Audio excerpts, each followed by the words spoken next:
Hello student, welcome back my channel. Student, food nutrition and hygiene में हम obesity का अध्ययन कर रहे हैं, जिसमें हमने 38 क्वेश्चन आपको बता दिया है। 39 क्वेश्चन से आज हम अध्ययन करेंगे। अगर आप चैनल पे नए हैं स्टूडेंट तो चैनल को सब्सक्राइब कर लीजिए। अगर आपको यूजफुल लगता है तो लाइक कीजिएगा और अपने दोस्तों में शेयर जरूर कीजिए। स्टार्ट करते हैं आज का सेशन। फर्स्ट क्वेश्चन आज का हमारा है, जाड़े के मौसम में स्नान करना चाहिए कभी कभी, प्रतिदिन, धूप में या गर्म पानी से। तो हमें जाड़े के दिनों में प्रतिदिन स्नान करना चाहिए, क्योंकि हमारे शरीर में जो अपशिष्ट पदार्थ होते हैं, जो गंदगियां होती हैं, उनको साफ करना, उनको धुलना हमारे लिए अत्यंत आवश्यक होता है। बी हमारा राइट ऑप्शन होगा। नेक्स्ट है, शरीर के रक्त को शुद्ध करती है नाइट्रोजन, कार्बन डाइऑक्साइड, ऑक्सीजन और आर्गन। तो स्टूडेंट, हमारे शरीर के रक्त को ऑक्सीजन शुद्ध करता है। जब ऑक्सीनेशन प्रोसेस होता है उसके थ्रू अशुद्ध रक्त जो होता है फेफड़े में जाता है और फिर उसका शुद्धिकरण प्रोसेस होता है। रक्त शुद्धिकरण की प्रोसेस आपको पता ही होगा स्टूडेंट, नहीं है तो हम आपको बता देते हैं, सारा प्रोसेस आपको बताते हैं। हमारे बॉडी में क्या होता है कि अशुद्ध रक्त हो जाता है तो वो हमारे हृदय के दाहिने अलिंद में जाता है, ऊर्ध्व महाशिरा और निम्न महाशिरा के द्वारा, फिर दाहिने अलिंद से दाएं नीला में जाता है, दाएं नीला से फिर अशुद्ध रक्त फुफ्फुस धमनी के माध्यम से फेफड़ों में जाता है और वहाँ रक्त शुद्धिकरण की प्रक्रिया होती है। वो भी कैसे, जो ऑक्सीजन हम ग्रहण करते हैं वहाँ जाकर के ऑक्सीनेशन प्रोसेस होता है, जिसके थ्रू हमारा रक्त जो है वो शुद्ध होता है। पुनः शुद्धिकरण के पश्चात जो हमारा रक्त होता है फुफ्फुस शिरा के द्वारा हमारे बाएं अलिंद में आता है, हृदय के ऊपरी भाग में बाएं अलिंद में आता है, बाएं अलिंद से फिर बाएं निलय में जाता है, फिर वहाँ से धमनी के माध्यम से हमारे पूरे महाधमनी के माध्यम से हमारे पूरे शरीर में रक्त को संचरित किया जाता है। ठीक है, तो इस तरह से हमारे शरीर में पूरे रक्त परिसंचरण संस्थान होती हैं जो कि कार्य करती हैं। ठीक है, तो ऑक्सीजन इसमें क्या करता है, रक्त शुद्धिकरण की प्रक्रिया करता है। एक और चीज़ जान रखिएगा कि जो शिरा होती है उसमें अशुद्ध रक्त होता है और धमनियों में शुद्ध रक्त होता है, परंतु फुफ्फुसी धमनी एक ऐसी धमनी होती है जिसमें कि अशुद्ध रक्त होता है और फुफ्फुसी शिरा ऐसी शिरा होती है जिसमें कि शुद्ध रक्त होता है। ठीक है, अपना कॉन्सेप्ट क्लियर करिएगा। नेक्स्ट है, निम्न में किस अंग में भोजन की गति कीड़े के रेंगने की भांति होती है? तो आमाशय में होती है। आमाशय में जो भोजन की गति होती है वो कीड़ा जैसे रेंगता है उसी के समान होती, इतना स्लो होता है। ऑप्शन नंबर ए हमारा राइट है। नेक्स्ट क्वेश्चन, ट्रिप्सिन ऐसा एंजाइम होता है जो कि ऑप्शन दिया है, आमाशय में अम्लीय माध्यम में प्रोटीन्स को तोड़ता है, ग्रहणी में क्षारीय माध्यम में प्रोटीन्स को तोड़ता है, ग्रहणी में अम्लीय माध्यम में प्रोटीन्स को पचाता है, आमाशय में क्षारीय माध्यम में प्रोटीन्स को पचाता है। तो स्टूडेंट, हमारा बी ऑप्शन यहाँ सही है। ट्रिप्सिन एक एंजाइम होता है जो ग्रहणी में क्षारीय माध्यम में प्रोटीन्स को तोड़ता है। नेक्स्ट क्वेश्चन, हमारे शरीर में मुंह से लेकर मल द्वार तक के भाग को कहते हैं आमाशय, आंत, आहार नाल, पाचन तंत्र। तो स्टूडेंट, हमारे शरीर में मुंह से लेकर के मल द्वार तक के जो भाग होते हैं उनको हम आहार नाल कहते हैं। ठीक है, इनका जो आकार होता है जगह जगह पे क्या होता है, बड़ा, छोटा, पतला, सकरा, मोटा होता जाता है, लेकिन ओवरऑल ये क्या है, आहार नाल ही है। ठीक, नेक्स्ट क्वेश्चन, पाचन संस्थान का मुख्य अंग नहीं है? मुख, उत्सर्जन अंग, आमाशय, पक्वाशय। तो पाचन संस्थान के प्रमुख अंग होते हैं मुख, आमाशय, पक्वाशय, परंतु उत्सर्जन अंग पाचन संस्थान के अंग नहीं होते हैं, जबकि उत्सर्जन संस्थान के अंग होते हैं। नेक्स्ट क्वेश्चन, मुख में किस पोषक तत्व का पाचन प्रारंभ हो जाता है? तो मुख में जैसे ही हम भोजन का निवाला मुंह में डालते हैं वैसे ही हमारे लार ग्रंथियों से लार निकलता है, जिसमें कि टाइलिन होता है और वो कार्बोहाइड्रेट का पाचन स्टार्ट कर देता है। स्टूडेंट, कार्बोहाइड्रेट का पाचन हमारे मुख से ही स्टार्ट हो जाता है। राइट ऑप्शन हमारा बी है। नेक्स्ट क्वेश्चन, आधुनिक विचारधारा के अनुसार व्यक्ति का स्वास्थ्य किस स्थिति पर निर्भर करता है? शारीरिक, मानसिक, आत्मिक और उपर्युक्त सभी। स्टूडेंट, आधुनिक विचारधारा के अनुसार व्यक्ति का स्वास्थ्य जो है उसके शारीरिक, मानसिक, सामाजिक, आत्मिक इन सब पर निर्भर करता है, क्योंकि कहा जाता है ना कि स्वस्थ शरीर में ही स्वस्थ मस्तिष्क वास करता है। अगर शरीर स्वस्थ नहीं होगा तो व्यक्ति मानसिक रूप से भी स्वस्थ नहीं होगा, और जब व्यक्ति मानसिक रूप से स्वस्थ नहीं होगा तो सामाजिक रूप से, संवेगात्मक रूप से, भाषा रूप से वो अस्वस्थ होगा। ठीक है, तो उसको आत्मिक संतुष्टि भी नहीं मिलेगा। तो ये सभी हैं जो कि व्यक्ति के स्वास्थ्य को प्रभावित करते हैं। और WHO ने भी तो यही कहा है। WHO की परिभाषा, वर्ल्ड हेल्थ ऑर्गेनाइजेशन की परिभाषा क्या है स्वास्थ्य का? उस WHO ने कहा है कि केवल निरोगित रहना ही स्वास्थ्य नहीं कहलाता, बल्कि शारीरिक, मानसिक, सामाजिक रूप से स्वस्थ रहना स्वास्थ्य कहलाता है ना। तो यहाँ ये सभी प्रभावित करते हैं, उपर्युक्त सभी। नेक्स्ट, परजीवी प्लाज्मोडियम उत्पन्न करता है हैजा, चेचक, मलेरिया, फ्लू। तो परजीवी प्लाज्मोडियम जो होता है ये मलेरिया उत्पन्न करता है।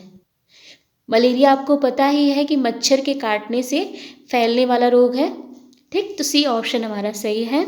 नेक्स्ट देखिए, संतुलित आहार को प्रभावित करने वाला कारक है लिंग, आयु, जलवायु, मौसम, उपर्युक्त सभी। तो संतुलित आहार को ये सभी प्रभावित करते हैं। प्रत्येक व्यक्ति को जो आहार लेना है वह उसके लिए उपयुक्त तभी होगा जब उसके आयु, लिंग, क्रियाशीलता, जलवायु के अनुसार उसको दी जाती है। ठीक है, एक ही आयु के बालक और बालिका है तो दोनों के भोजन के डिमांड अलग अलग होते हैं, तो लिंग भी आहार को प्रभावित करता है। इसी तरह से विभिन्न आयु वर्ग के लोगों को विभिन्न भिन्न पौष्टिक तत्वों की मात्रा की आवश्यकता होती है, तो संतुलित आहार को आयु भी प्रभावित करता है। इसी प्रकार जलवायु और मौसम में, जैसे ठंड के दिनों में हमको ज़्यादा स्पाइसी भोजन नहीं करना होता और ज़्यादा कैलोरी भी हमको नहीं चाहिए होती, क्योंकि वायु वातावरण का गर्मी के दिनों में हमको ज़्यादा कैलोरी की ज़रूरत नहीं होती है, क्योंकि वायु वातावरण का टेम्परेचर हाई होता है। ठंड के दिनों में क्या होता है, वायु वातावरण का टेम्परेचर लो होता है, तो हमको अधिक कैलोरी युक्त भोजन की आवश्यकता होती है। ठीक है, तो इस तरह से हमारा लिंग, आयु और जलवायु, मौसम भी हमारे संतुलित आहार को प्रभावित करते हैं। नेक्स्ट है, एक मांसाहारी प्रौढ़ महिला को प्रतिदिन कितनी मात्रा में दूध लेनी चाहिए? तो अगर महिला मांसाहारी है, मतलब मांस मछली खाती है, तो उसको प्रतिदिन दूध 200 ग्राम चाहिए। नेक्स्ट, एक गर्भवती प्रौढ़ स्त्री को कितने ग्राम अतिरिक्त दूध की आवश्यकता होती है? तो +100 ग्राम दूध की अतिरिक्त आवश्यकता होती है। नेक्स्ट क्वेश्चन, एक धात्री महिला को प्रतिदिन अपने आहार में कितना अतिरिक्त दूध लेना चाहिए? तो यदि महिला बच्चे को दूध पिला रही है तो उसको धात्री महिला कहते हैं, उसे +125 ग्राम दूध की अतिरिक्त आवश्यकता होती है। नेक्स्ट, माँ के शरीर में प्रतिदिन कितना दूध का निर्माण होता है? तो माँ के शरीर में लगभग 1.5 लीटर दूध का निर्माण होता है, तो राइट ऑप्शन हमारा 1.5 लीटर हो जाएगा। नेक्स्ट, आयु वृद्धि के साथ साथ शरीर की न्यूनतम उपापचय क्षमता बढ़ती जाती है, घटती जाती है, न बढ़ती है न घटती है, इनमें से कोई नहीं। तो जैसे जैसे आयु वृद्धि होती जाती है वैसे वैसे शरीर की न्यूनतम उपापचय क्षमता घटती जाती है। नेक्स्ट, विशिष्ट शारीरिक अवस्था गर्भावस्था है, धात्री अवस्था है, दुर्घटना के बाद की अवस्था है, उपर्युक्त सभी। तो विशिष्ट शारीरिक अवस्था ये तीनों होती हैं। गर्भावस्था भी शरीर की विशिष्ट अवस्था होती है, धात्री अवस्था भी, और जब किसी प्रकार का दुर्घटना हो जाता है तो वो भी शरीर की विशिष्ट अवस्था ही होती है। नेक्स्ट, आमाशय के किस परत में नन्ही नन्ही ग्रंथियां पाई जाती हैं जो कि उसकी परत को चिकना बनाती हैं? श्लेष्मिक परत, पेशीय परत, पेरिटोनियम, सब श्लेष्मिक झिल्ली। तो पेरिटोनियम में छोटी छोटी नन्ही नन्ही ग्रंथियां पाई जाती हैं जो कि उसकी परत को चिकना बनाती हैं। नेक्स्ट, किसके द्वारा ट्रिप्सिनोजन एंजाइम का स्रावण होता है? तो अग्नाशय के द्वारा ट्रिप्सिनोजन एंजाइम का स्रावण होता है। ये है क्या? तो इसे ही हम पैनक्रियाज कहते हैं, जो कि इंसुलिन हार्मोन्स का भी स्राव करता है। इसके साथ साथ अग्नाशयिक रस भी यहाँ से निकलता है। ठीक है, नेक्स्ट है तरल भोज्य पदार्थ उन रोगियों को दिया जाता है जिन्हें मुख गुहा, गला, भोजन नलिका में बीमारी होती है। सही है। उल्टी, मिचली या भूख न लगने की शिकायत होती है। बी वाला भी सही है। सी है रोगी का ऑपरेशन हुआ हो या तीव्र संक्रमण हो।